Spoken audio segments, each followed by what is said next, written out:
Hey guys, Wesley Cornwall here, in-flight crew member with JetBlue and law student. As some of you saw last night, I just registered for my last semester, almost over. Thank God. Anyway, this video is dedicated to my opinion of the contract. Some of you have been waiting for this since the beginning. I appreciate your patience. Thank you for hanging in there. So the long-awaited opinion video is here. Before I get into that, I want to thank the negotiating team for their work on getting us as far as they've gotten us and getting us this tentative agreement. It is not easy to sit across the table from a multi-billion-dollar corporation and keep asking for things. And most of the time, you keep hearing no, no, no, no, no, and you hear no a lot more than you hear yes, and that can be very discouraging. So thank you very much for your work and for getting us where you got us. I really do appreciate that. And for anyone that doubts our NT, it's a lot of work. I've been there. It is a lot of work. So please do not think that they're not working for us and they're not doing what they can. I assure you they are. It's just difficult to get there. All of that being said, we'll go ahead and dive in. The format for this video is going to be a little bit different. I'm going to kind of be jumping around the TA a little bit and just kind of sharing my thoughts on what's pushing me in the direction that I am. I'm going to say at the front of this, or in the beginning of this, I am voting no on this contract.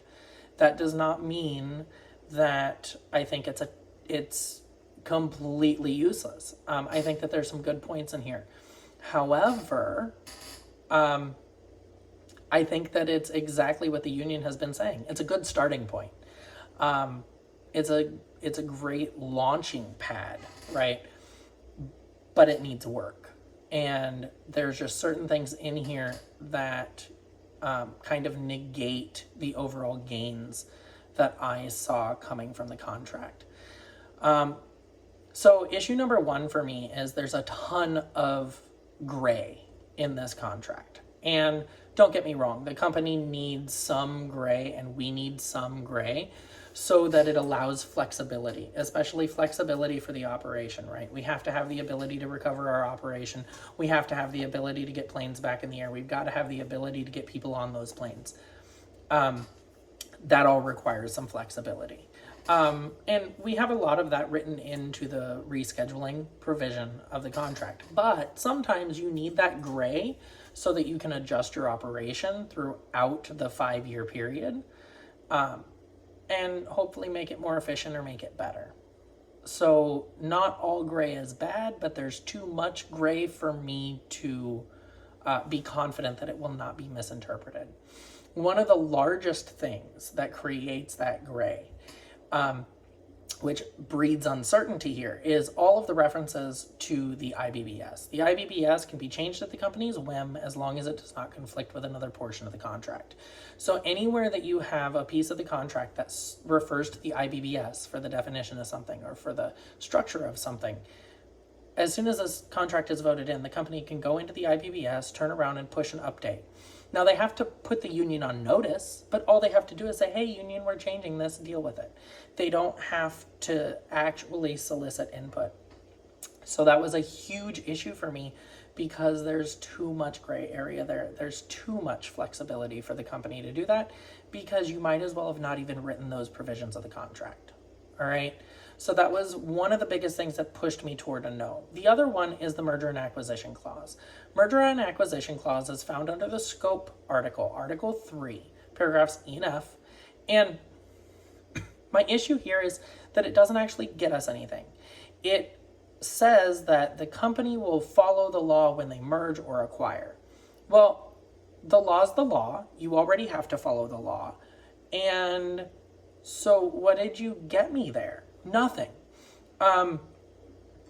You really got me nothing there because the law says that we will be integrated in a fair and equitable manner. Okay, that's what comes from all of those acts and cases cited in that provision. Now, if the contract would have defined what fair and equitable is in different situations, then I would be okay. But it doesn't. It literally says they can eliminate everything they wrote under there and say the company agrees to follow the law, period, point blank, because that's all they said in all of those words that was used on the contract. Then they say, well, our work rules aren't up for negotiation for 5 years. Well, that's not necessarily true, because a letter of agreement, the first letter of agreement amends that to say, hey, if we merge or acquire within the first 3 years, everything is up for renegotiation. And so you got me a little bit of maybe protection, but I don't get that until 3 years from now. And so that was a huge issue for me. I want to see a definition of fair and equitable before I sign a merger and acquisition clause, because that's one thing that was touted so much about, we're going to have job security, it's going to protect us in merger and acquisition. Well, this one doesn't protect us any more than what we already had going into this, and that's federal law. Another issue for me was the probationary period and the grievance process and how those two work together. The grievance process is not available to people on the probationary period for disciplinary reasons. I have an issue with that. My issue with that is when you come into this industry, sometimes you need an adjustment period. Sometimes you need a little bit of help. Sometimes you're going to get yelled at a few times before you get it right. And I think that there's no harm in extending the disciplinary grievance process to people on probation.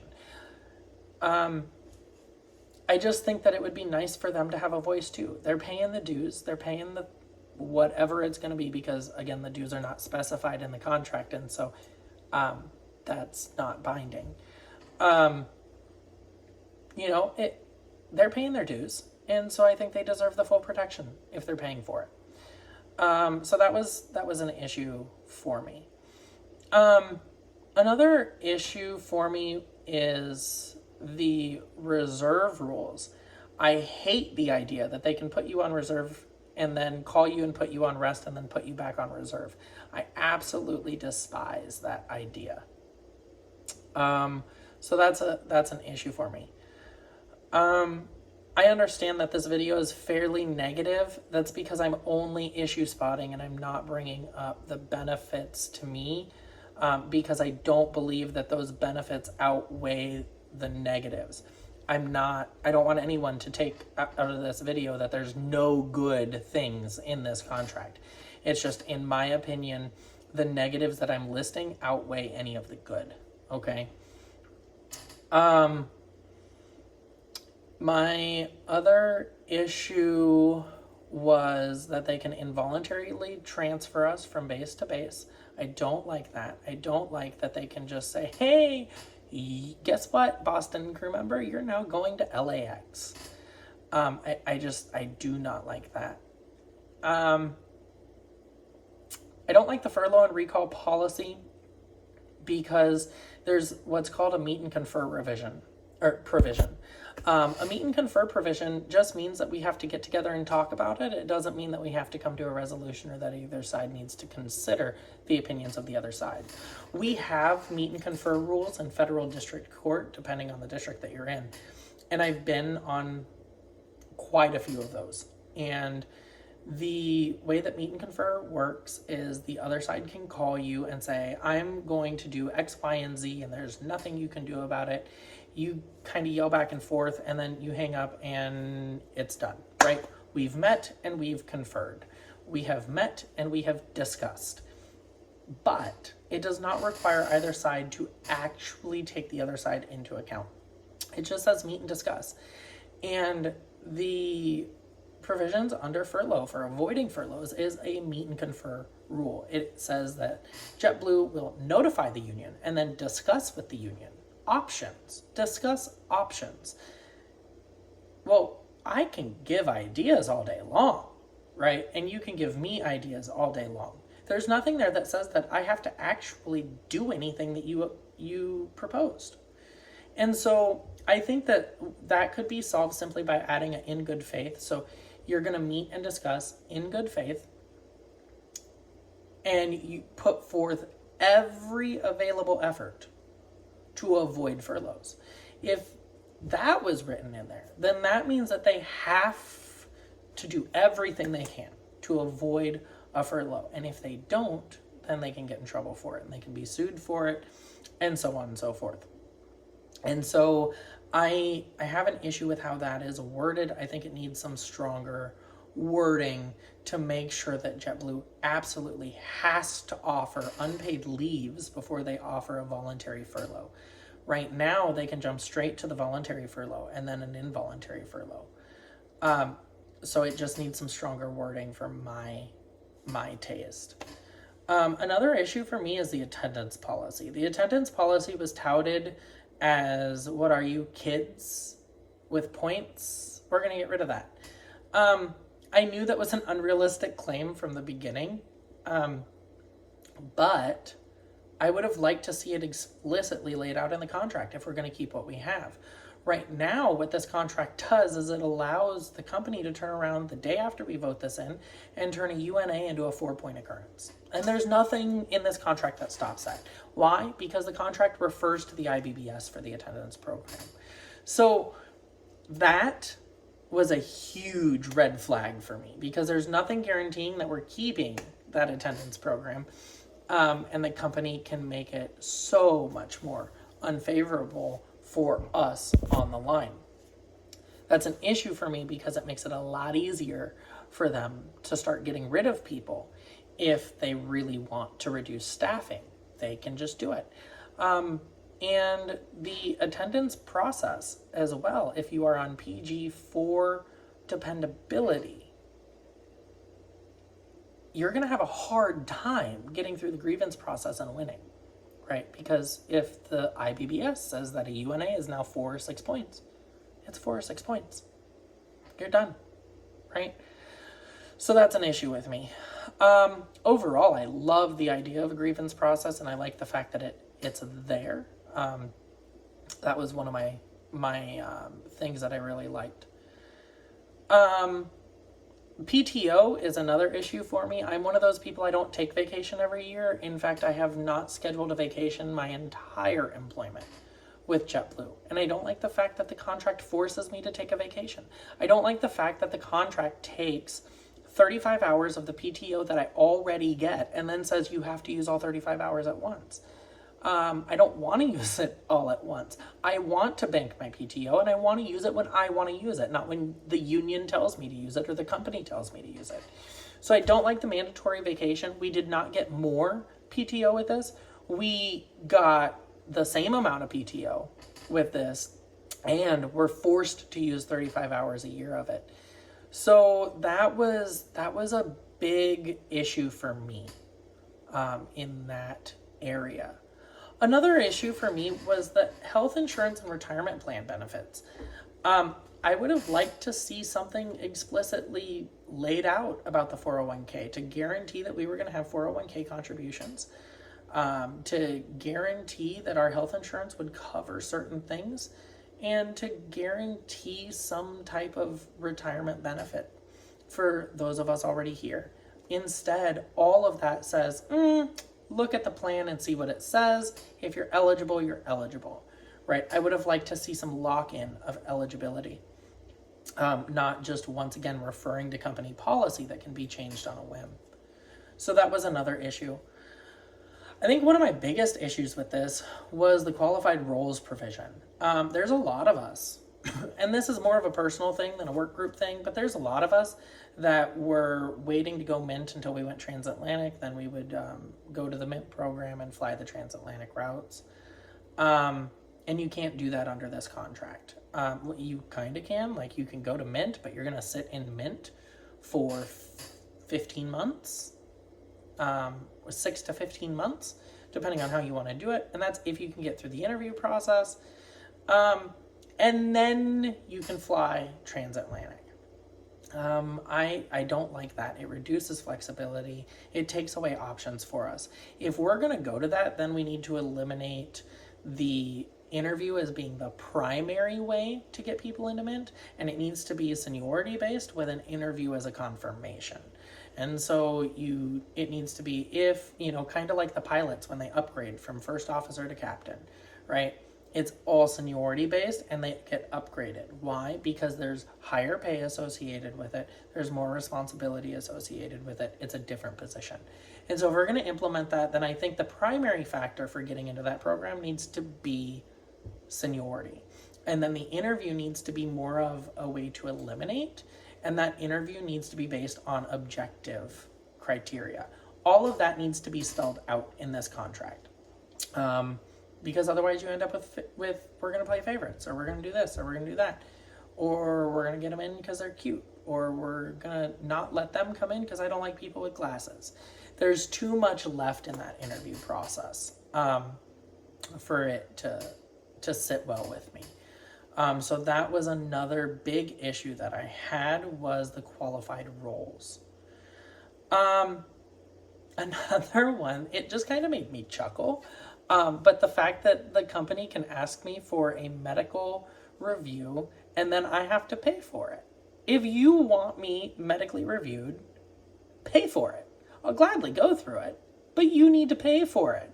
Don't tell me I have to do something. Oh, and by the way, you're going to pay for it. That does not sit well with me. So that was an issue as well. On a legal side, the savings clause, I don't think goes far enough. I think it needs to be more of a severability clause, or a stronger severability and savings clause.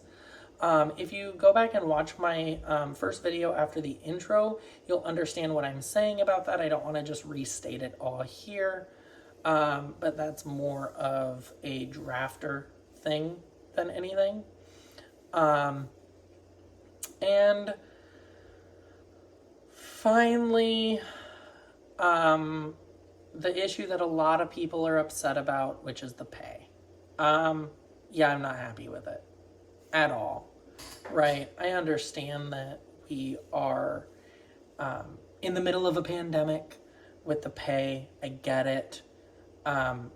But the fact that the premium buffer went from 70 to 77, and so you're actually cutting my pay by 3.5 hours a month, pay-wise, that's not good, right?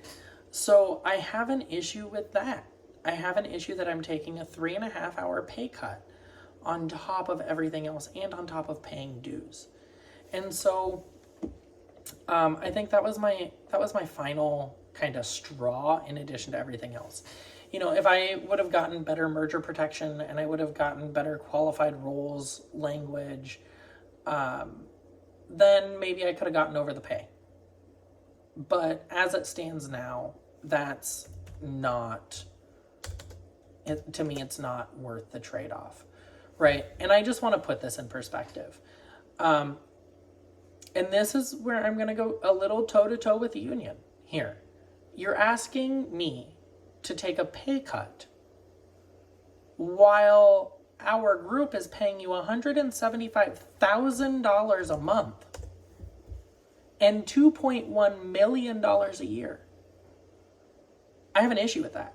I have an issue with the fact that you're going to come into my pocket and take money, and you're going to ask me to pay you to get me a pay cut.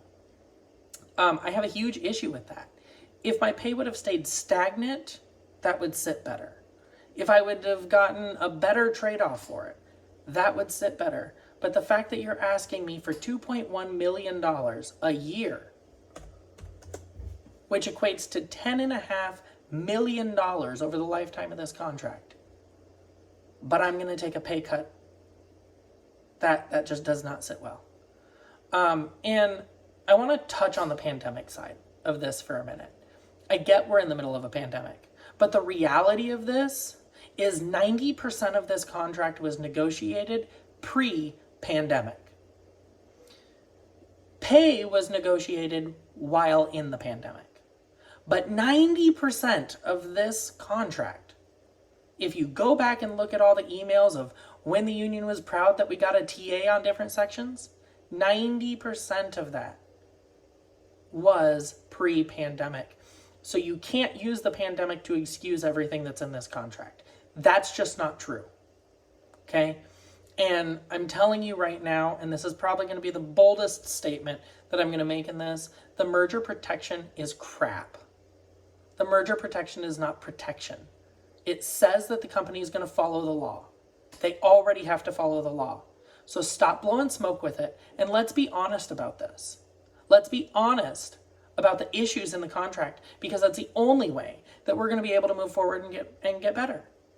And as far as a contract goes, you don't sign it now and renegotiate it later. That's not how a contract works. I would never advise a client to sign a contract now and hope that it's going to improve the next time we see the people. That's not how a contract works. You get what you want or you don't sign, okay? This contract does not offer you job protection. This contract does not offer you more money. It just doesn't. Okay, so if you're furloughed, you get 12 weeks of pay. Okay, that's not enough at all. There's no guarantee that you're going to keep your flight benefits, because flight benefits are up to company policy. So all they have to do is turn around tomorrow and say, if you're furloughed, you don't get flight benefits. Guess what? That's company policy now. And that's allowed under the contract. There's not protection in this contract. We don't even get to lock in what we already have. Now, if we want to lock in what we already have, take the IBBS, copy and paste the entire thing into this contract after Article 3 and before Article 30, and then give me that contract. I'll sign that. I'll sign that in a heartbeat. Because at least I have what I already have. I would still be disappointed if you didn't amend Article 3 to provide better merger protection. But if I got to keep everything that I already have, I would be okay. The problem is we're losing more than we're gaining here. And please don't do a fear-based vote. Okay? Do not do a fear-based vote. There's numerous articles about how JetBlue is poised to emerge from this as one of the financially strongest airlines in the world.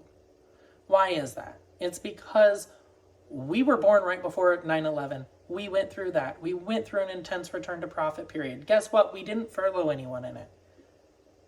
We froze hiring. We offered a ton of leaves. People took them. We reduced our expenses. You know what? We're doing it again. And we've been doing really well with it. But do not vote based out of fear, especially if you think this contract is going to protect you, because it doesn't. If your fear is losing your job because of furlough, if your fear is losing your job because of a merger or acquisition, this contract does not protect you. It doesn't. Because the only thing it says is that they have to follow the law, and they already have to. Okay? A question was asked about if they furlough by base, can that open the company up to a lawsuit? Yes, it can. Because under the law, in 99% of the cases, companies have to follow industry standard if there's no agreed upon alternative. And industry standard is not by base. So yes, it would open them up to a lawsuit. You would also have a really, really, really good case for retaliation for union activity if they decided to furlough by base, or a lawsuit for intimidation. And so there's a lot of options there. That being said, I really do appreciate everybody listening to all of my videos and listening to me. Sign up for the information sessions and the Q&As. I will be doing several of them over the next couple of days. Those Q&As can involve a mix of information and my opinion. Now that everything is out there, I'm perfectly fine giving my personal feelings on it and not just an objective view. But that being said, if a question is asked in one of the information sessions, I'm going to give you an objective view of it. I'm not just going to blast you with how I think everything should be. But I will give you an objective view of what it means and how it can be interpreted. Also, you guys have heard me saying this all through the videos to visit evaloncare.com, www.evaloncare.com, and check out our products. I would really, really appreciate you at least looking at the website and letting me know what you think.